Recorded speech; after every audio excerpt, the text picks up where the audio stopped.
Wow, Chicken Little? Everybody must remember the story of Chicken Little. I was a little kid, and they read the book, and you can see the Chicken Little. Chicken Little. It was a story about the sky was falling, and running around telling everybody the sky is falling. Well, here's another little story about Chicken Little. Um, Done a little differently. Fairly long, amplifies on it quite a bit. I put it in text to speech so that we can listen to it together. And then I'll add a little commentary maybe in between. And so here we go. I am going to swing over to the first part.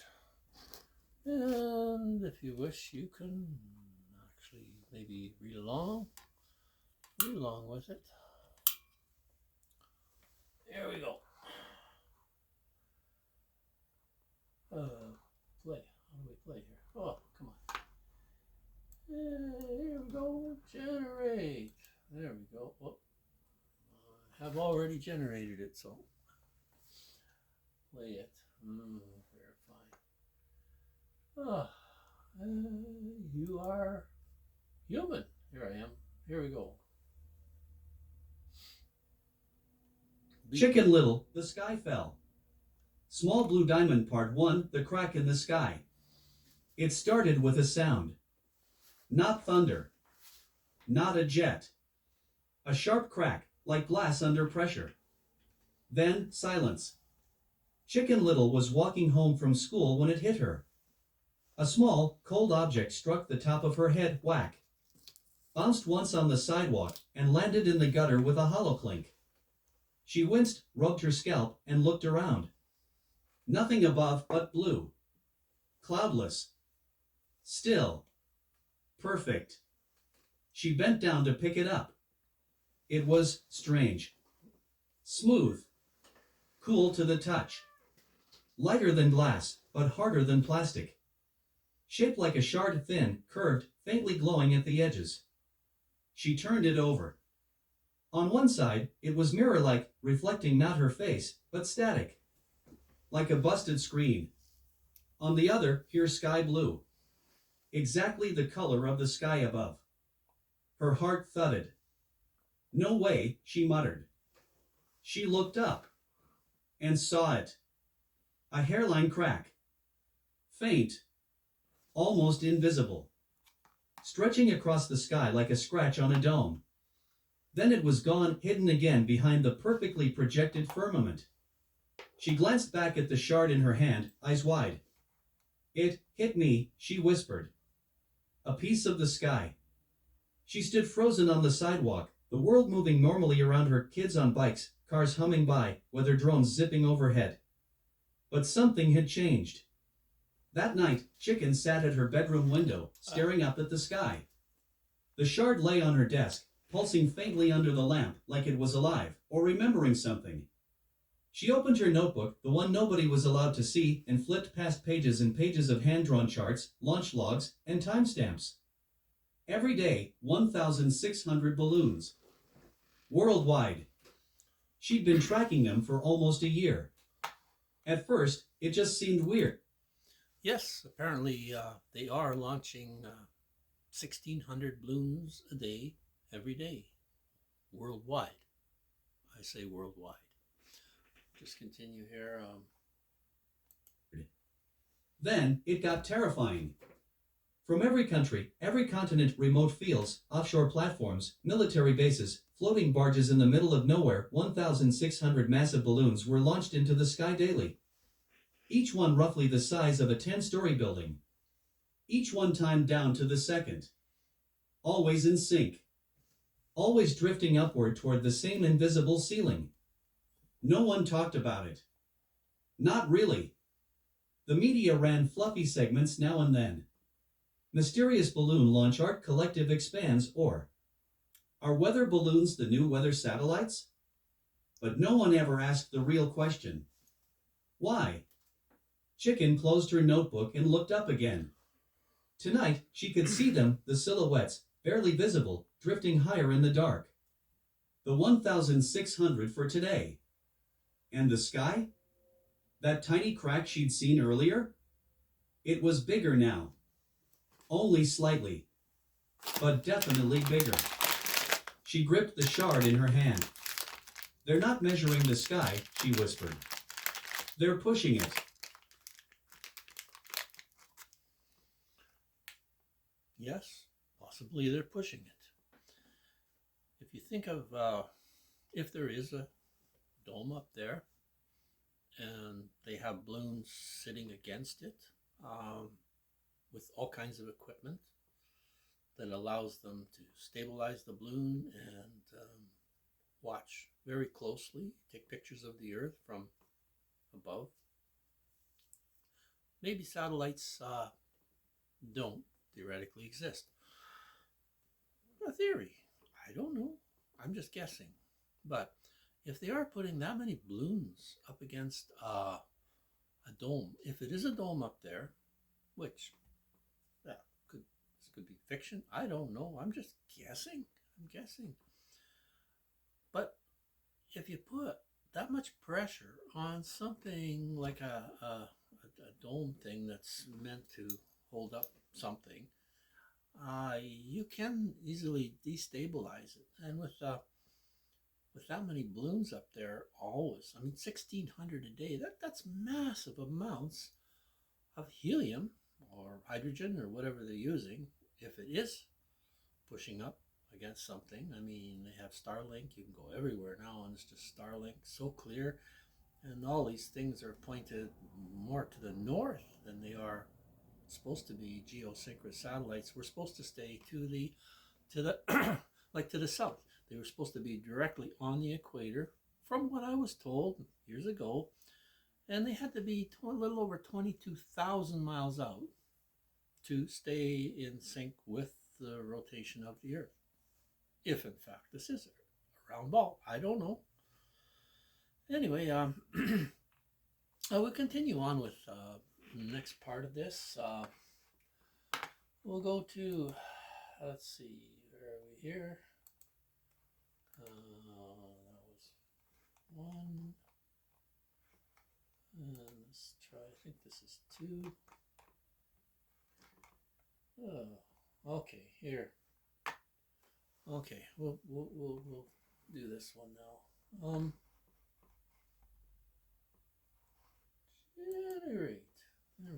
Generate video, and you have to declare that you are a human.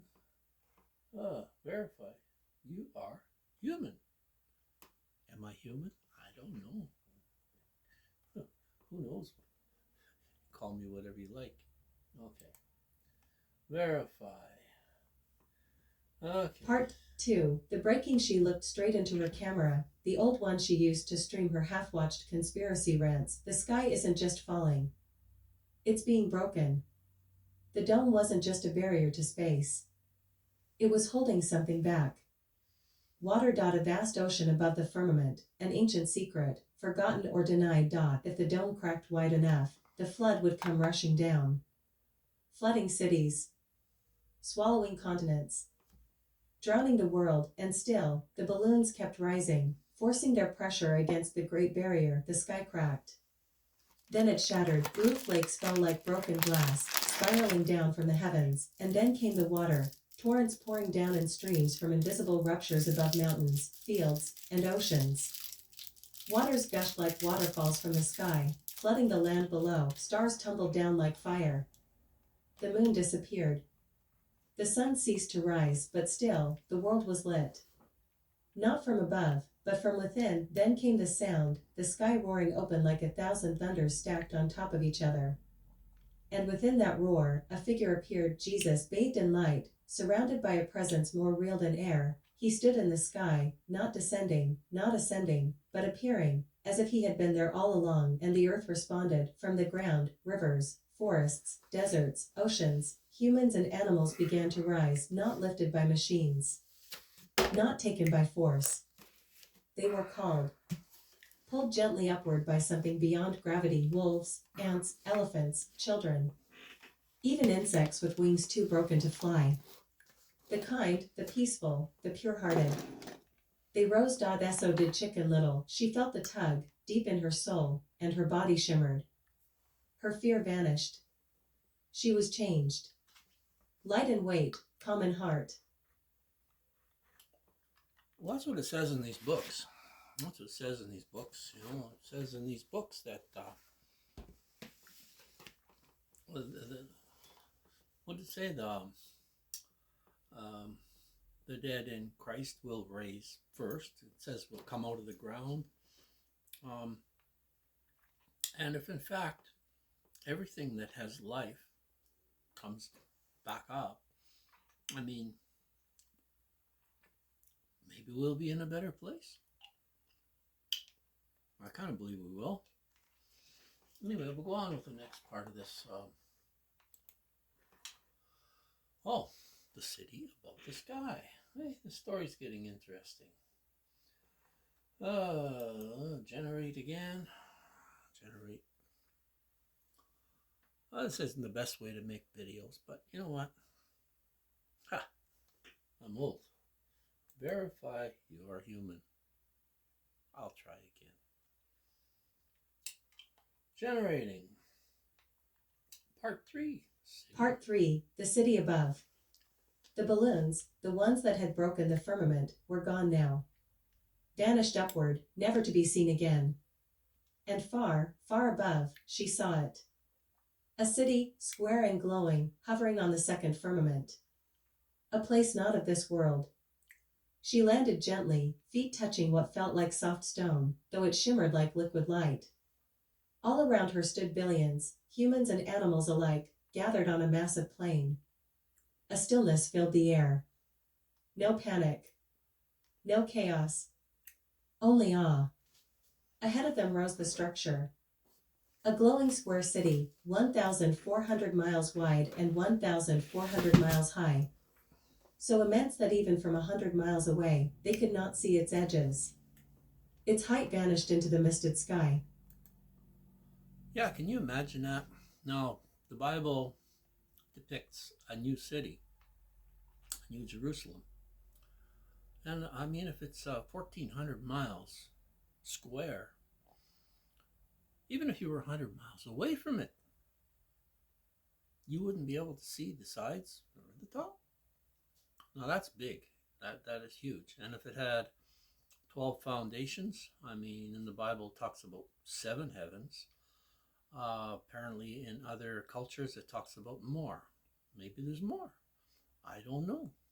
But the Bible depicts the earth as basically a plane, a flat plane with a dome over it. And you get people saying that, oh, that's just, that's just the way it was explained. Said they didn't have science back then. They didn't have space stuff. So how could they really know, And what I say is, if Jesus was the one that created all this, wouldn't he know? I think he would know the shape of the earth. And at that time, they believed, the basic all-around belief was it was a flat with a dome over us. And I think Jesus would have took a stand on that if in fact they had been lied to. Mm-hmm. Anyway, we'll just continue here. Its walls glowed like glass, but moved like fire. This was not Earth's creation. And then the division began. Not cruel, not rushed, just inevitable. Beings were separated, good from evil, peaceful from violent. Predators turned away. The cruel, the corrupt, the deceitful, even the twisted among animals and insects, were led elsewhere. The peaceful, humans and animals alike, were drawn toward the city. 12 massive gates, 3 on each side, opened. They shone like polished gemstones, engraved with stars and rivers, with trees and names not written in any language from Earth. Above the gates rose the walls of the city, layered and bright. There were 12 levels, stacked like worlds upon worlds, each rising over 100 miles high, skylit not by... Yes, if there was 12 levels in this 14 or 1500-mile square city, each level apparently would appear to be like 100 miles between floors. 100 miles at least. If there's 12 divided by 1400, that makes sense. I mean, the whole thing doesn't make sense, but that's what we're told in the Bible. That's what we're told. And it says we will be up there somehow. And it said that his people will be brought down in the city onto a newly created earth. I don't know if it'll be just reestablished earth or all created new. It says created new, so I'll go with created new. But anyway, that's we'll just continue on a little bit of this instead of listening to Sun or moon, but by the light of God himself. There was no night here, no shadows. The city's light had no source. It simply was eternal, constant, alive. Well, there we go. That's how it's depicted in the Bible. I don't know. So, you know what? I'll just believe the Bible. The Bible describes it as flat. I don't know. As a tent over us for us to dwell in, like grasshoppers, it puts it. A firmament describes the firmament all through the Bible. In some places, as a molten looking glass. Molten glass. That's what it says. That's what I'll have to believe. I mean, you can twist it any way you want. But I suggest you remember that twisting scripture is not a good thing, you know. And you got all these theologians giving their opinion, but they're making it like it's fact. It's fact. They say, oh, Jesus is going to come. You know, the second coming. I believe he came already. I believe like 40 years after he ascended, he returned, seen the destruction of that temple and major earth changes. You know, that's what I believe. And I'm not saying it's true. That's just saying that's what I believe, and that's what the evidence seems to be showing there. And he said would move cities or islands out of their places and all kinds of things like that. And apparently it did happen. It did.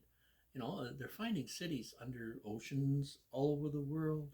They're finding cities under the ground that they're excavating. In lots of cities, buildings are into the ground. There's Easter Island, way out in the middle of nowhere, with whole statues sunk into the ground, and they got all those heads on Easter Island. Now, what would do that? Who would be living on that island that could build all those heads or make all those heads? You know, like whole statues underground? Well, and when they excavate, like when they go into these cities that have been buried or artifacts they bring up from oceans, this stuff appears to be back to around the time when Jesus was on this earth, or maybe a little after. So I think that's what happened. And then we had the 1,000 years of peace. I don't think the 1,000 years of peace is coming. I think we're at the very, very end where that dome's going to break, if that's what the Bible says. It'll roll back like a scroll or something like that. Anyway, we'll go on with the last part of this thing here. Part 4. Okay. Generate. Are you human? Let me check.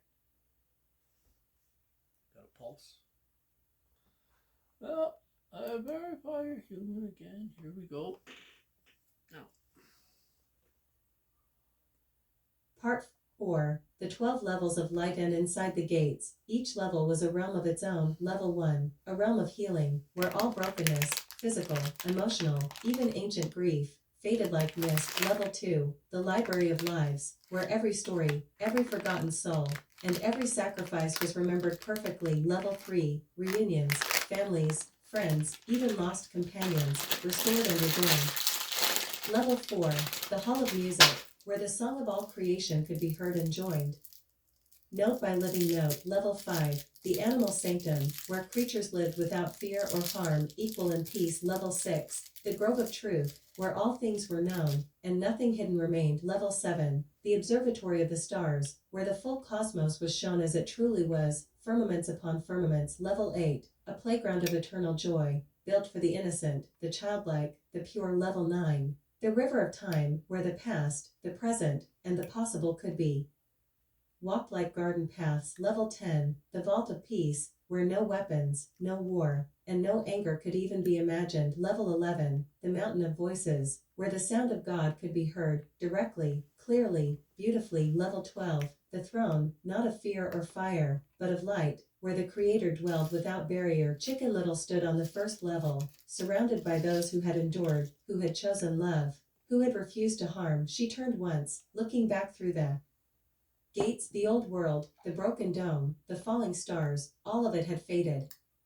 What remained was peace. Light. The promise fulfilled, she whispered, more to herself than anyone else. The sky fell. But something greater rose, and she stepped forward into the light. yeah. Now, isn't that a unique way of Chicken Little? You know, amplified greatly on the now. But it says that after that has happened, uh, people will be brought down in that city, and you know, God will be their king, something like that, and they'll live in peace and in harmony. You know, like this is a crazy world. This world, according to the Bible, is run by Satan. He is the God of this world. He makes the laws.